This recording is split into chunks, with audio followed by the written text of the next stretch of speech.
Il existe une forme particulière de vide qui s'installe après qu'un homme avec qui vous aviez noué un lien profond s'éloigne de votre vie. Ce n'est pas simplement un vide causé par son absence physique, c'est plutôt un vide rempli d'incompréhension. Vous repassez sans cesse les moments dans votre esprit, ces échanges nocturnes où il vous confiait des choses qu'il n'avait jamais partagées avec personne d'autre. Cette manière qu'il avait de vous regarder, non pas avec convoitise, mais avec une sorte de reconnaissance stupéfaite. Il semblait captivé par votre intelligence, dépendant de votre présence et entièrement réceptif à ce que vous lui apportiez. Puis vient le changement. Du jour au lendemain, ces messages deviennent brefs et distants. La chaleur qu'il dégageait se transforme en une politesse froide. Et finalement, il s'éloigne complètement. Peut-être disparaît-il sans explication. Peut-être vous sert-il l'excuse classique « quote 0 » ou encore « quote 1 » et quelques semaines plus tard, vous le découvrez aux côtés d'une autre personne. Quelqu'un de plus simple, quelqu'un qui ne pose pas de questions dérangeantes, quelqu'un qui ne perçoit pas ce qui se cache derrière sa façade. Et cette voix intérieure, celle qui vous poursuit depuis toujours, vous murmure le même mensonge familier. Tu en as trop fait. Tu étais trop intense. Tu l'as effrayé. Vous en venez à croire que votre profondeur constitue un défaut.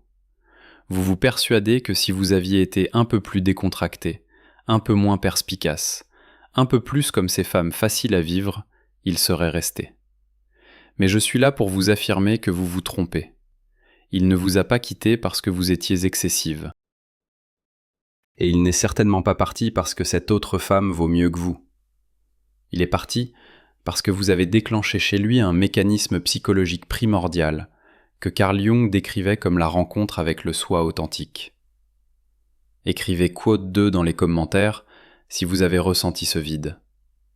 Voyez-vous, la plupart des relations dans le monde contemporain sont des transactions entre deux façades. Sa façade rencontre sa façade à elle. Ils échangent des politesses. Ils flattent mutuellement leurs égos et demeurent en toute sécurité à la surface des choses. C'est confortable, c'est prévisible et c'est terriblement ennuyeux. Mais vous ne portez pas de façade. Et plus important encore, vous ne lui permettez pas d'en porter une. Quand vous observez un homme, vous ne voyez pas seulement son titre professionnel, sa voiture ou l'image du type cool qu'il projette au monde. Vous percevez son potentiel. Vous distinguez ses blessures. Vous apercevez le roi qu'il est capable de devenir. Et vous voyez le lâche qu'il choisit actuellement d'être. Vous ne lui avez pas simplement proposé une relation amoureuse, vous lui avez offert une métamorphose. Et bien que son âme aspirait à cette transformation, son ego en était terrifié. Carl Jung disait célèbrement « Les gens feront n'importe quoi, aussi absurde soit-il, pour éviter d'affronter leur propre âme. » C'est exactement ce qui vous est arrivé. Quand il plongeait son regard dans le vôtre, ce n'était pas seulement vous qu'il voyait. Il voyait un reflet de lui-même tellement cru, tellement brut, tellement exigeant de vérité, qu'il a éprouvé ce que les mystiques appellent la terreur sacrée. Imaginez que vous ayez vécu toute votre existence dans une grotte obscure. Vos yeux se sont habitués aux ombres, et soudainement quelqu'un entre avec une lumière blanche, aveuglante et pure. Dites-vous merci ? Non. Vous vous couvrez les yeux de douleur et vous retournez en courant vers l'obscurité. Il ne s'est pas enfui de vous parce que vous aviez des défauts. Il s'est enfui parce que vous étiez un miroir. Vous lui avez renvoyé sa médiocrité simplement en existant dans votre excellence. Vous l'avez fait se sentir indigne, non pas parce que vous l'avez critiqué, mais parce que votre simple présence exigeait un niveau d'intégrité qu'il n'était pas encore prêt à incarner. Alors il a couru vers l'option facile. Il a couru vers la femme qui sert de miroir déformé. Un miroir qui le fait paraître grand, fort et parfait, sans lui demander de faire le moindre travail intérieur. Mais voici le secret qu'il ne vous révélera jamais. Il s'ennuie. Une fois qu'un homme a goûté au vin d'une connexion spirituelle profonde, l'eau fade de la validation superficielle ne pourra plus jamais le satisfaire. Il peut être physiquement parti, mais spirituellement il est hanté. Cela nous amène au cœur de cette vidéo. Il existe un trait spirituel particulier, une énergie archétypale spécifique qui déclenche chez un homme l'instinct le plus profond de vous vénérer. C'est le seul trait qui instille une peur primitive et viscérale de vous perdre. Ce n'est pas votre beauté, ce n'est pas votre soumission, ce n'est pas votre capacité à jouer les inaccessibles, c'est votre capacité à devenir le miroir psychique. C'est cette aptitude à rester tellement immobile, tellement autonome et tellement authentiquement rayonnante qu'il devient dépendant de la vérité qu'il voit dans vos yeux. C'est le pouvoir de le faire fuir de peur, pour qu'il réalise ensuite qu'il ne peut pas vivre sans le reflet qu'il ne trouve qu'en vous. Aujourd'hui, nous allons apprendre comment cesser de le poursuivre quand il s'enfuit. Nous allons apprendre comment polir votre miroir, maintenir votre cadre et exercer le pouvoir de votre profondeur si efficacement qu'il réalise que vous perdre signifie perdre le seul chemin vers sa propre âme. Pour comprendre pourquoi il s'est enfui, nous devons d'abord comprendre l'architecture de sa psyché. Carl Jung nous a enseigné que chaque être humain possède une persona, un masque que nous portons pour survivre en société. Pour un homme, cette persona est son armure. C'est l'homme d'affaires prospère, le gars drôle, le protecteur stoïque ou le solitaire cool. C'est la version de lui-même qu'il veut que le monde voie. Elle est soigneusement élaborée, polie et fondamentalement fragile. La plupart des femmes qu'il rencontre, celles avec qui il sort occasionnellement, celles qu'il épouse par commodité, interagissent exclusivement avec sa persona. Elles croient au masque. Quand il dit qu'il va bien, elles le croient. Quand il se vante de ses accomplissements, elles applaudissent. Elles valident le mensonge. Elles le font se sentir important, en sécurité et à l'aise. Mais vous êtes dangereuse, parce que vous possédez l'énergie de la grande prêtresse. Vous avez une intuition qui coupe comme un laser. Quand vous le regardez, vous contournez entièrement la persona. Vous n'écoutez pas seulement ses mots, vous ressentez la vibration en dessous. Quand il agit avec arrogance, vous voyez son insécurité. Quand il agit froidement, vous voyez sa peur de l'abandon. Quand il agit avec dureté, vous voyez le petit garçon qui veut juste être pris dans les bras. Vous voyez son ombre. Maintenant, vous pourriez penser, pour un homme guéri, oui. Pour un homme non guéri, c'est une menace.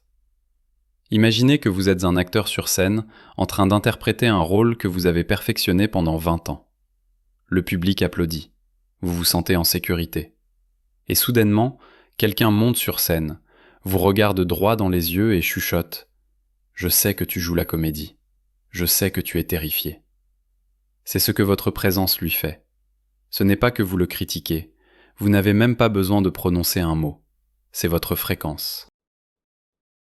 Votre profondeur agit comme un projecteur silencieux qui illumine les coins sombres, désordonnés et honteux de son âme qu'il a passé toute sa vie à essayer de cacher. En votre présence, il se sent nu. Et pour un homme dont tout le sentiment de valeur repose sur le maintien du contrôle et l'apparence de force, se sentir spirituellement nu n'est pas romantique. C'est atroce. Il vous regarde et il ressent une pression paralysante. La pression d'être authentique. La pression de s'élever. La pression d'arrêter de se mentir à lui-même. Cela nous amène au mécanisme de son départ. Pourquoi a-t-il disparu ? Pourquoi a-t-il choisi la fille ordinaire ? Pensez à l'allégorie de la caverne de Platon. Si un homme a vécu dans une caverne faiblement éclairée toute sa vie, ses yeux se sont ajustés à l'obscurité. Cette obscurité est sa zone de confort.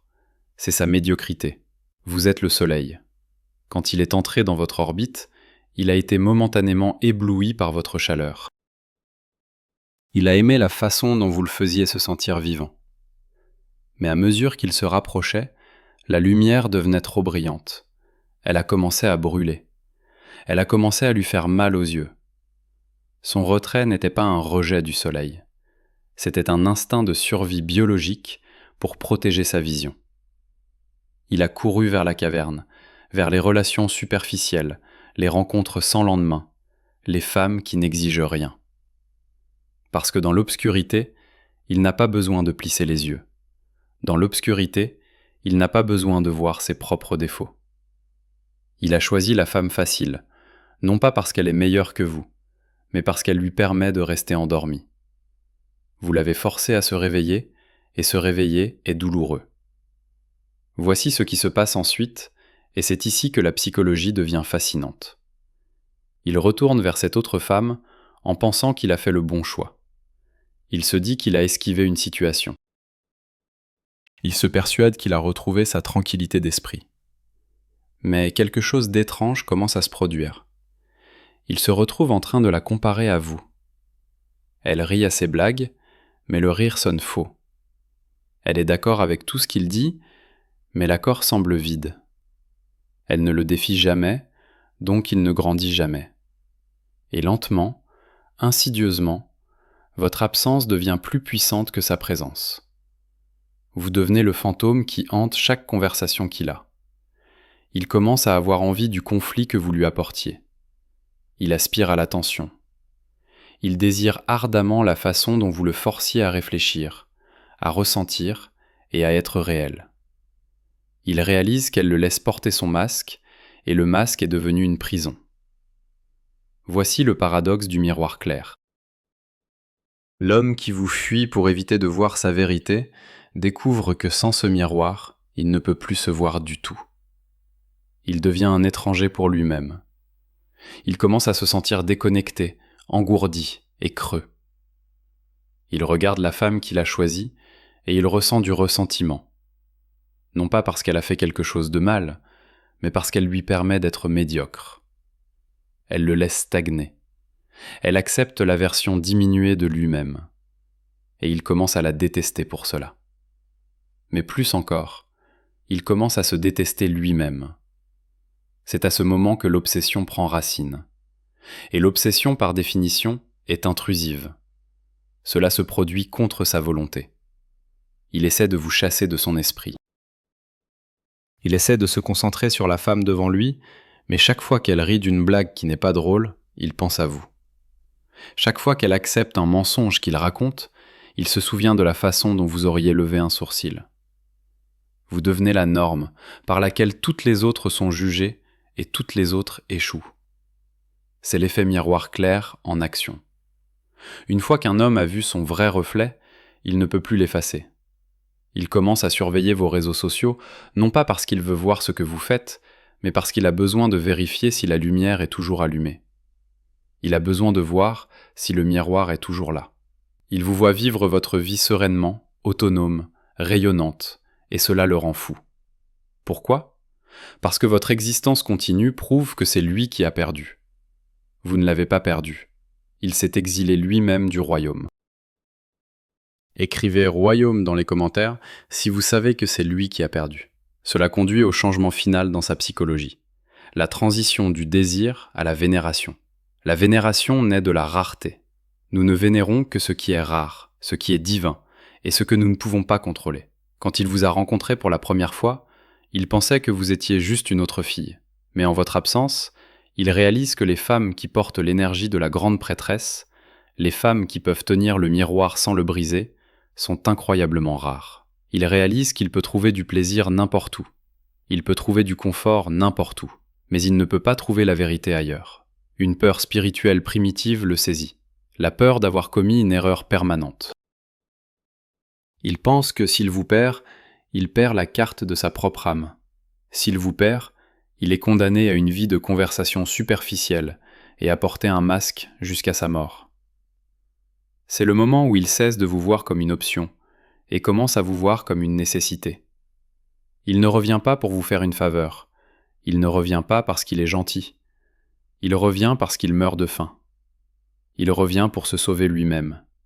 Il retourne au miroir parce que c'est le seul endroit où il peut voir à nouveau son visage. Nous arrivons maintenant à l'intégration. La connaissance est inutile sans incarnation. Vous comprenez la psychologie. Mais comment exercez-vous ce pouvoir dans le monde réel ? Premièrement, vous devez arrêter de commettre l'erreur fatale de polir le miroir pour lui.